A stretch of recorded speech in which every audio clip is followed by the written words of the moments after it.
आज मी बोलतोय, उद्या दुसरं कुणीतरी बोलेल. आपण सगळे विश्वस्त आहोत, ट्रस्टी आहोत. सांभाळायचं, पुढच्या पिढीच्या हातात द्यायचं, तिकीट काढायचं, हिशोब करणारा ठरलेला आहे. एकटंच आहे चित्रगुप्त. त्यांनी अपॉइंटमेंट केलीच नाही परत. ते हिशोब करायला काही जास्त माणसं नाही. बरं, न्यायला पण यम एकटाच आहे. देवानं रिक्रुटमेंट केलीच नाही. त्याचा विश्वासच नाही आपल्याला. म्हणजे यमानं जर त्याच्या हाताखाली 2-4 लोकांची रिक्रुटमेंट करायची ठरवली तर परत टीईटी घ्या, परत त्यातून सिलेक्ट झालेले काय काम करतील. समजा आपल्यासारखी यमानी जर 2-4 हाताखाली ठेवले ते कसं काम करतील. त्यानं तुला ना उद्या नेतो 50 दे. त्यानं ते हिशोबात आहे सगळं. वरती एकटाच चित्रगुप्त बसला हिशोब करायला, न्यायला ते एक जण आहे. बरं, न्यायचं कधी, काय, वशिला लावायला कोणतीही संधी नाही. किती उपकार करावे भगवंतांना आपल्यावरती.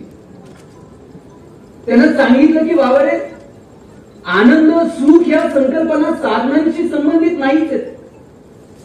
साधनानं जगणं सुकर होऊ शकेल, सुलभ होऊ शकेल, पण सुखी होईलच असं नाही. ज्ञानोबांनी सुखाची व्याख्या करताना सांगितलं, किंबहुना सोये जीव आत्मयाचे आहे, तेथ जे होये तया नाम सुख. ज्ञानोबा माऊली म्हटले की अरे, सुख ही संकल्पना साधनांशी संबंधित नाहीच आहे.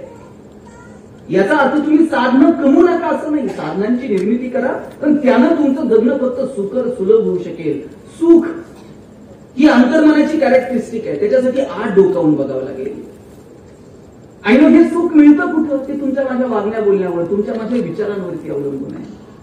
ते आम्हाला मिळवता येईल का? साध्या साध्या गोष्टीतून चांगलं बोला, चांगलं वागा, एकमेकांना सहकार्य करा, कुणाच्यासाठी तरी मदतीचा हात पुढे करा. कुणी थकलेला असेल, वागलेला असेल, त्याच्या पाठीवर कौतुकानं थाप मारा. राजा, मी तुझ्या सोबत आहे एवढा विश्वास द्या. या छोट्या छोट्या गोष्टीतून इतरांचं जगणं सुंदर होतं, आपोआप आपलंही जगणं सुंदर होऊन जातं. कसं सांगितलं माऊलींनी? साधं सांगितलं, गोड बोला, चांगलं बोला. आणि कसं बोलावं? माऊली म्हटले, साच आणि मवाळ, मितुले आणि रसाळ, शब्द जैसे कल्लोळ अमृताचे. काय गोड शब्द आहे तो. बघा, ज्ञानोबांना साहेब उगच माऊली म्हटलं जात नाही. जगातला एकमेव पुरुष आहे की ज्याला गेली 750 वर्ष लोक माऊली म्हणून हाक मारतात. आणि त्याचं कारण असं आहे, ज्ञानोबा उकाराची भाषा बोलतात. उकाराची भाषा कोण बोलतं?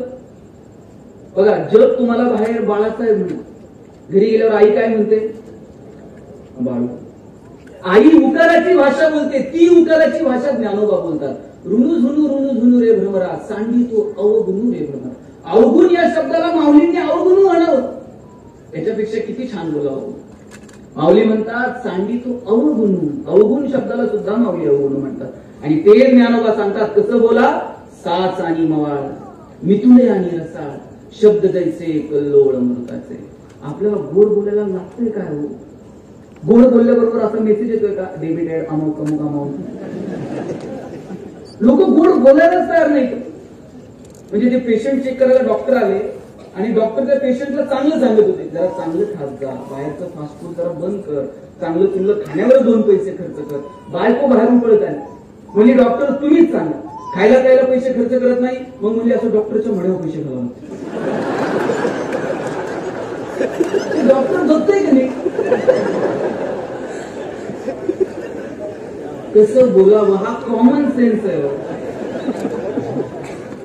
फार ज्ञान मिळवलं म्हणजे जगणं सुंदर होतं असं नाही. फार मनगटात ताकद मिळवली म्हणजे जगणं सुंदर होतं असंही नाही. मनगटात ताकद असावी, ज्ञान असावं, पण या सगळ्याचा मेळ कसा घालायचा याचा एक कॉमन सेन्स लागतो.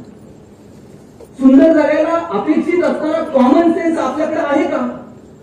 हा प्रश्न आपण आपल्याला विचारला पाहिजे, कुणी दुसऱ्याला विचारण्यापेक्षा. ते माझा भाचा आहे, छोटा आहे. मी त्याला ते म्हटलं, मामा गोष्ट सांग. मी म्हटलं, ते ससा कासवाची शर्यत सुरू झाली आणि कासव पुढे निघून गेलं, ससा झोपला आणि कासव जिंकलं. आणि गोष्ट वगैरे झाल्यानंतर मी त्याला विचारलं, आता या गोष्टीतनं काय शिकला? म्हणला, मामा मी एकच शिकलो. म्हटलं काय? म्हणला, शर्यत हरली तरी चालेल, दुपारची झोप झाली. कॉमन सेन्स आहे का?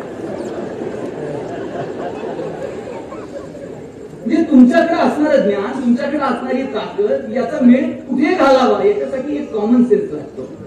मला वाटतं तो आपल्यात आहे का? तो आपण येणाऱ्या पिढीला त्यांच्यामध्ये तो निर्माण व्हावा याच्यासाठी आम्ही कधी त्यांच्याशी बोलतो का? संवाद साधतो का? जग त्यांना दाखवतो का? मला वाटतं या सगळ्या गोष्टींचा कुठेतरी विचार व्हायला हवा. येणाऱ्या पिढीला थोडस मागे वळून दाखवता येईल का? त्यांना जवळ घेऊन रामकृष्ण सांगता येईल का? त्यांना ज्ञानोबा तुकोबा सांगता येईल का? शिवाजी संभाजी राजांच्या आयुष्यातला संघर्ष, त्या संघर्षातली मजा, संकटाच्या समोर छाती काढून उभं राहणं काय, हे येणाऱ्या पिढीला सांगता येईल का? जगण्यातल्या क्षणाक्षणाची मौज घेता येईल का? मजा घेता येईल का? कधीतरी संकटांना असं मिश्किलपणे सामोरं जाता येईल का? या गोष्टींवरती आपण कधी बोलणार आहोत मला सांगा. अरे मला भगवान कृष्णाचं चरित्र तर इतकं भारी वाटतं. मी आता 8 दिवस बाबा जी टॉकीजला श्रीकृष्णाच्या चरित्रावरती बोलत होतो. मी ज्यावेळेस ते वाचत होतो मी म्हटलं काय दुःख या माणसाच्या आयुष्यामध्ये. अरे जन्मालाच तुरुंगात आले. आपल्याला नोटीस आली तर टेन्शन येते, आता अटक होतीये का काय होतंय काय. ते जन्मालाच तुरुंगात आहे. बरं तुरुंगात जन्माला आल्यानंतर आई बापासोबत राहता तरी आलं का? आई वडिलांना सोडून जावं लागलं. ज्यांच्याकडे जाऊन राहिला थोडासा मोठा झाला, 2-5 सवंगडी भेटले, त्यांना सोडून वृंदावनात जावं लागलं. राधा भेटली वृंदावनात, तिला सोडून मथुरेत जावं लागलं.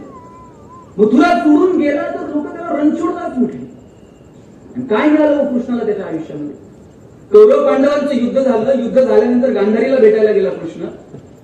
आणि गांधारी कृष्णाला म्हटली, कृष्णा पांडवांना जशी गीता सांगितली, अर्जुनाला गीता सांगितली, पांडवांना धर्म समजावून सांगितला, तसाच धर्म तर माझ्या लेकरांना समजून सांगितला असता तर माझ्या कुळाचा अंत झाला नसता, काच वाढला. गांधारी दुःख व्यक्त करते कृष्णाजवळ. आणि काय मिळालं कृष्णाला या सगळ्यात? पांडव जिंकले, धर्मराजा झाला, तिकडं कौरव जिंकले असते तर दुर्योधन गादीवर बसला असता. कृष्णाचं काय? पण कृष्ण असं टेन्शन घेऊन बसतोय का? मला हे रणछोडदास म्हणते, राधा पण नाही, गोपाळ पण नाही, त्यांनी सगळंच सोडावं लागलं, मलाच नावं ठेव. कृष्ण कधी असा टेन्शन मध्ये बघितलाय का? कृष्ण आयुष्याचा उत्सव करतो. बघा एंटरटेनमेंट आणि सेलिब्रेशन हे 2 वेगवेगळे शब्द आहेत. आपण एंटरटेनमेंटला महत्व देतो, मनोरंजनाला महत्व देतो. मस्त जायचं, तिकीट काढून पिक्चर बघायचा, शिट्टी बिट्टी मारायची, हे मनोरंजन झालं. कृष्ण असा पायावर पाय टाकून बसतो का? तुम्ही बासरी वाजवा, मी ऐकतो. तुम्ही नाचा जरा, मी बघतो ना, असं करते. कृष्ण स्वतः बासरी वाजवतो, स्वतः सगळ्यांना गोळा करतो, जात धर्म पंथ सगळी पोरं एकत्र करतो. काला करून खातो कृष्ण. त्या काळामध्ये सांगतो इंद्राची पूजा करू नका रे, मी आहे त्याला या गोवर्धनाची पूजा करून. हे धाडस कृष्णामध्ये आणि जगण्याचा उत्सव करून टाकतो कृष्ण. मला वाटतं हा जगण्याचा उत्सव आपल्याला करता येईल का? आपल्याला आपल्या जगण्यातल्या आपल्या आवडीनिवडी शोधता येतील का? आपल्या आनंदाच्या जागा शोधता येतील का? काय धमाल आहे कृष्णाचं चरित्र. अरे कृष्ण त्यांचे सवंगडी सगळेजण असे त्या गोपिकांचे माठ फोडायचे, दही दूध लोणी चोरून न्यायचे. ते दही दूध लोणी चोरायचं म्हणजे काय त्याच्या घरी नव्हतं का? तो सांगत होता त्या गोपिकांना, बाबा हे फक्त मथुरेचा बाजार सजवायला नाही, तुमच्या लेकरांना खाऊ झाला. कुपोषणाच्या विरोधात आवाज उठवणारा पहिला आद्य क्रांतिकारक जर कोण असेल तर भगवान कृष्ण. तुम्ही जर खायचं असतं फक्त विकायचं नाही आणि मग ती सगळ्यांकडून चोरी करायचा. आणि एक गवळण होती, ती म्हणली ते माझ्या घरी काय येत नसतं. कृष्ण म्हणलं असं आहे का? आज संध्याकाळी विचार आहे. तिनं काय केलं, ती झोपताना ते लोणी सगळं वरती असं मडक्यात ठेवलेलं, त्या मडक्याला एक घंटी लावलेली आणि त्या घंटीची दोरी स्वतःच्या पायाला बांधून ठेवलेली. आता ते कृष्णन ते आले आणि झेप घेणार, मडक्यात हात घाल. कृष्णानं बघितलं घंटी इथं. म्हटलं कृष्णानं त्या घंटीकडे बघितलं आणि म्हटलं ही जर वाजली तर गवळण उठते, नंतर बदडते. ते घंटीला कृष्ण म्हटला, हे बघ आम्ही इथं लोणी खायला आलोय, तू जर थोडी जरी वाजली ना, उद्यापासून एका मंदिरात ठेवणार नाही. ती घंटी म्हणली तुला काय खायचंय ते खा, काय करायचं ते काय.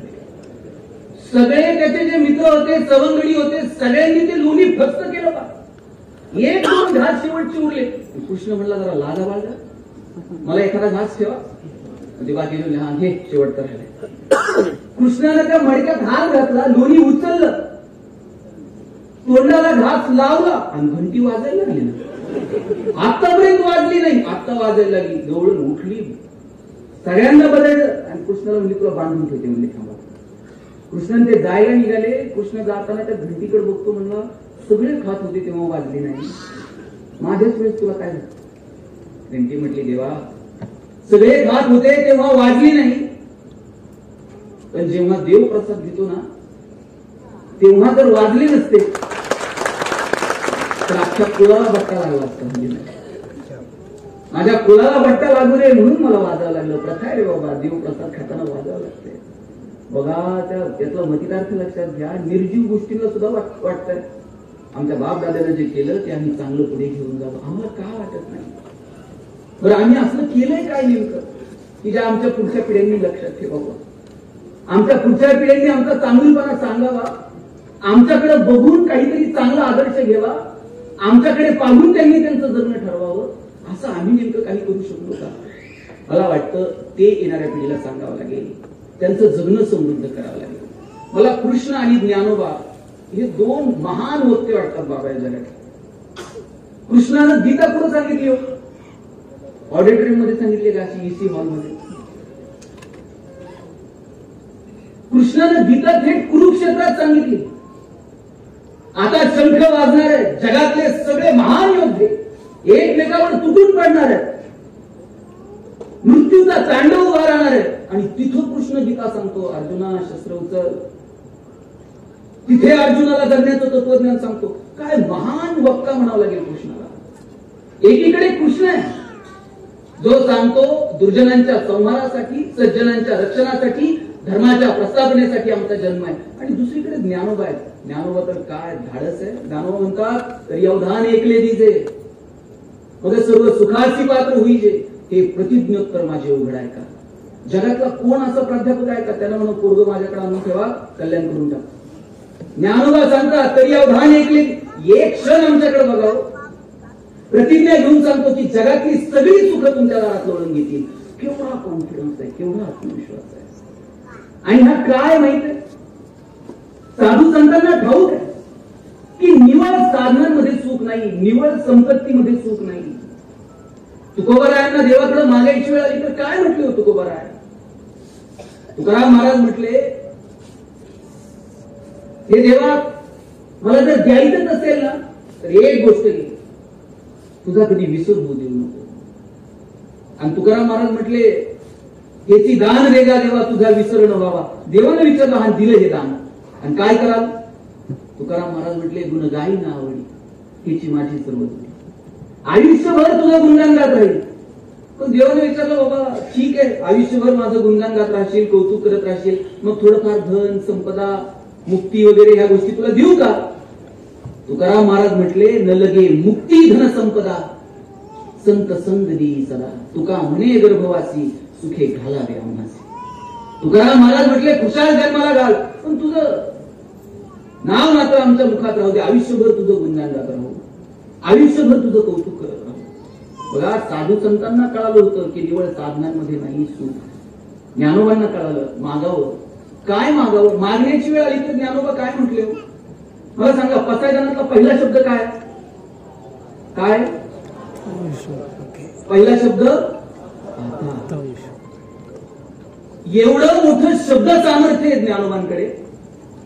आणि मग ज्ञानोबा पसायदानाची सुरुवात करताना किंबहुना, पण, परंतु, म्हणून या कोणत्याच शब्दाने करत नाहीत. ते म्हणतात आता. का हो आता? व्याख्यान संपल्यानंतर तुम्ही एकमेकांना भेटाल, संयोजकांना भेटाल, आणि काय म्हणाल? आता येतो. आता हा निर्वाणीचा शब्द आहे. माऊली निघालेत आणि मागण्याची वेळ आली तर परमेश्वराला म्हटले, आता विश्वात्मकी देवे. बरं, मागणं सुद्धा असं नाही, आता पांडुरंगा, आता विठ्ठला. जो कोणी या विश्वाचा रचना करे त्यालाच साकडं घातलं, आता विश्वात्मके देवे. आणि मागणं सुद्धा असं लाचार होऊन नाही, ए बाबा पाया पडतो तुला द्यावंच लागतं. हा वाग्यज्ञ तुझ्या समोर मांडला, याच्यावर जर तू संतुष्ट असशील तर तू शोनी मध्ये द्यावे, पसायला नाही. आणि पहिलं मागणं कोणाला मागितलं? कोणासाठी मागितलं? नवरा बायकोसाठी मागल, बायको नवऱ्यासाठी मागल, दोघं मिळून पोरांसाठी मागतील. पण मागण्याची वेळ आली, ज्ञानोबा म्हणाले, जे खळांची व्यंकटी सांग, जे खळ आहेत, जे दुर्जन आहेत, त्यांची व्यंकटी, त्यांच्यातली वाईट बुद्धी सांडो. आणि पुढचं वाक्य बघा, तया सत्कर्मी रती वाढू. झाड छोटं असलं तर त्याला वाढू म्हणतात, आणि झाड नसलच बी लावलं तर त्याला रुजू म्हणतात. ज्ञानोबा म्हणतात तया सत्कर्मी रती वाढो. ज्ञानोबांना खात्री आहे वाईटातला वाईट माणूस जरी असला ना त्याच्यामध्ये सत्कर्माची थोडी तरी वृत्ती शिल्लक आहे. आणि म्हणून ज्ञानोबा म्हणाले तया सत्कर्मी रती वाढो धृता परस्परे पडो मैत्र जीवांचे. आणि नंतर काय दुरितांचे तिमिर जाओ विश्व स्वधर्म सूर्य पाहो. आणि मग जो जे वांछील तो ते लाहो प्राणीचा. ज्याला ज्याला जे जे हवंय ते मिळू दे. कसला मनाचा मोठेपणा आहे हा. आपल्याकडे एवढा मनाचा मोठेपणा आहे का. एकाला देव प्रसन्न झाला आणि देव म्हटला काय मागायचंय ते माग. हा म्हणलं एक गाडी दे. त्यांना तुला एक देईन पण शेजारच्याला 2 द्यायला.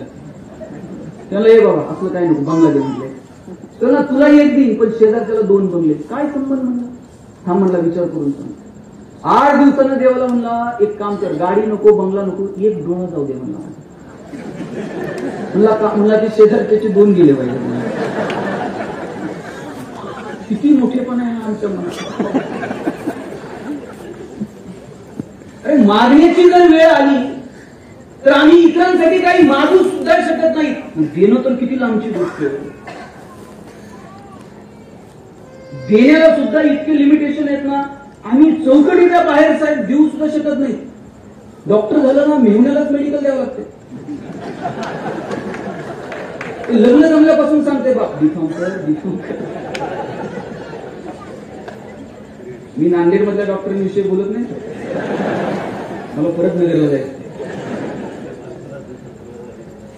आम्ही मागण्याच्या बाबतीमध्ये इतके मागायचं तर देण्याच्या बाबतीमध्ये आम्ही कसं आनंदी राहणार आणि कसा आनंद देणार. अरे देण्याची वेळ आल्यानंतर काय भिल्लांनी सांगितलं देणाऱ्यानं देत जावं घेणाऱ्यानं घेत जावं. आणि घेता घेता एक दिवस ते फार असे तुडून घ्यायचे देणाऱ्याच्या. तर ती देण्याची वृत्ती आम्हाला आत्मसात करता येईल का. हिरव्या पिवळ्या डोंगरांकडून हिरवी पिवळी शाल घ्या. सह्याद्रीच्या कड्याकडून छातीसाठी ढाल घ्या. वेड्या पिच्या ढगांकडून वेडे पिचे आकार घ्यावे. मातीमधल्या प्रश्नासाठी पृथ्वीकडून हुंकार घ्यावे. उसळलेल्या दर्याकडून किसळलेली आयाळ घ्यावी. आणि शांत वाहणाऱ्या भीमेकडून तुकोबाची माळ घ्यावी.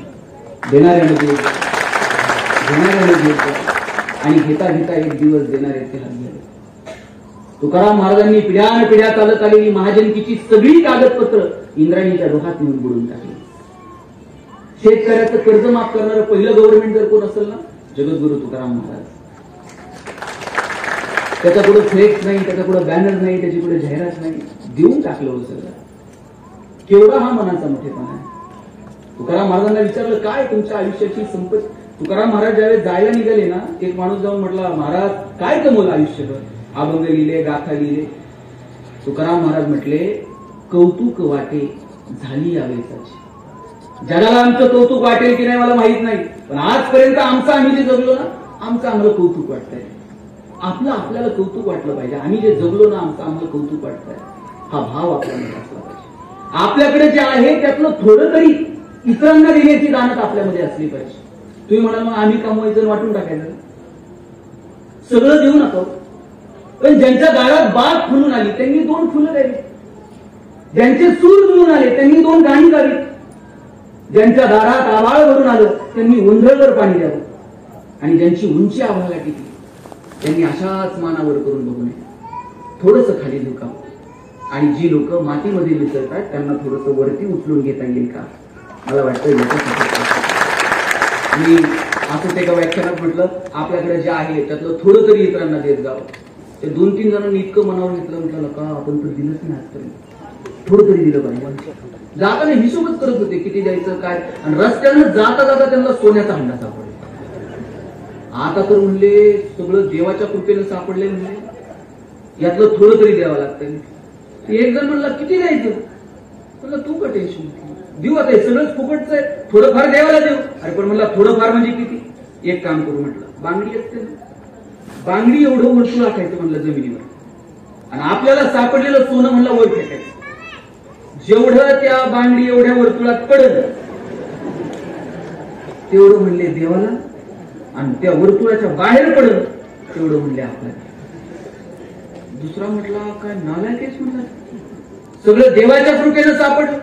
आणि तू म्हणतो गांडी एवढ्या छोट्या वर्तुळात म्हणलं पडतंय का नाही पडतंय काय म्हणलं मग काय कर छोटं नाही म्हणलं अख्ख्या गावाला वर्तुळ आखायचं सोनं वर फेकायचं आणि जेवढं वर्तुळात पडेल तेवढं आपलं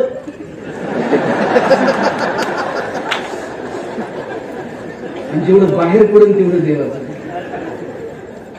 तिसरा म्हटला काय स्वार्थी असतो अजिबात वर्तुळ बिरतुळ आखायचं नाही म्हटलं मग देव कुठं असतो वर सोनं वर फेकायचं म्हणलं जेवढं वर राहील तेवढं देवाचं जेवढं खाली पडून तेवढं. मग आपण कितीही हुशार असलो तर मग 2 वर्ष बाहेर तर पडता आलं का असं खिडकीत न बघायची लोक जनावर फिरतात का आम्हाला बाहेर जाते. निसर्गाच्या समोर आम्ही खूप छोटे आहोत तरी याची जाणीव आता नाही. पिढ्या कितीतरी वेळा निसर्गानं जाणीव करून दिली आहे माणसाला की बाबा रे साधनं निर्माण कर सुखाची साधनं निर्माण कर विज्ञान तंत्रज्ञानाच्या जोरावर काय मिळवायचंय काय कमवायचंय ते कमव पण बाळा तुझी नाळ निसर्गासोबत जोडून ठेव. माणूस एकमेव प्राणी की तो त्याची नाळ निसर्गासोबत जोडून ठेवू शकला नाही. एखादा कावळा असा ओव्हरवेट झालाय आणि घराच्या भोवती असं फिरतंय बघितलंय नाही पण माणसाला मात्र निसर्गासोबत तो त्याची नाळ असा जोडून ठेवू शकला नाही. बघा नेपोलियननं युरोपवरती आक्रमण केलं होतं शस्त्राच्या जोरावरती युरोप पादांकरात केलं युरोप जिंकलं पण युरोपमध्ये पिवळ्या तापाची साथ आली. नेपोलियन जे सैन्य घेऊन गेला होता त्यातलं बहुतांश सैन्य मरायला लागलं. मोजकं सैन्य घेऊन नेपोलियनला परत मायदेशी परतावं लागलं. शस्त्रांच्या जोरावरती युद्ध जिंकता येतात सत्ता प्रस्थापित करता येतात पण निसर्गाच्या एका साथी समोर आम्हाला टिकाव धरता येत नाही. चीनमध्ये मिंग राजवट होती प्लेगची साथ आली सगळी मिंग राजवट उद्ध्वस्त झाली. दक्षिण आफ्रिकेमध्ये जनावरांचा प्लेग आला होता सगळी जनावरं मरून गेली. जनावरांवरती आधारित असणारे उद्योग व्यवसाय लायला गेले. माणसाला तरीही कळलं नाही की आम्ही आमची नाळ निसर्गासोबत जोडून ठेवावी. मला वाटतं आम्हाला निसर्गाच्या पूरक जगता येईल का निसर्गातल्या छोट्या छोट्या गोष्टींचा आनंद घेता येईल का. मुळात आम्ही निसर्गाची एक अनमोल देण आहोत माणूस म्हणून पण आम्ही सगळ्या इतर गोष्टींना दुर्मिळ समजायला लागलो आणि अरे आम्हीच दुर्मिळ आहोत. जगातला सगळ्यात हुशार प्राणी कोण आहे विश्वास नाही का तुमचा. आणि जगातला कोण आहे सगळ्यात हुशार माणूस कोण आहे प्राणी माणूस आहे. आणि कुणी जाहीर केलंय मग आता आपण जाहीर केलंय तर मग सिद्ध करायची जबाबदारी आपलीच आहे की आपण सिद्ध केलं पाहिजे की आम्ही हुशार आहोत आम्हाला जगणं कळतं आम्हाला निसर्ग कळतो आम्हाला त्याच्यासोबत जुळून घ्यायला हवं. आम्ही कधी हे सगळं समजून घेणार आहोत. आम्ही दुर्मिळ आहोत पण आमची आम्हालाच किंमत नाही. एक राजा असा रस्त्यानं चाललेला होता आणि एक दुधाची डेअरी होती त्याच्या राज्यामध्ये. इतकी गर्दी तिथे झालेली राजा म्हणला दुधाची डेअरी आहे आणि एवढी गर्दी एवढी रांग कशी लागली म्हणा. राजा तिथं गेला तिथं बोर्ड लिहिलेला होता दूध 100 रुपये लिटर. राजा गेला राजाने विचारलं म्हणला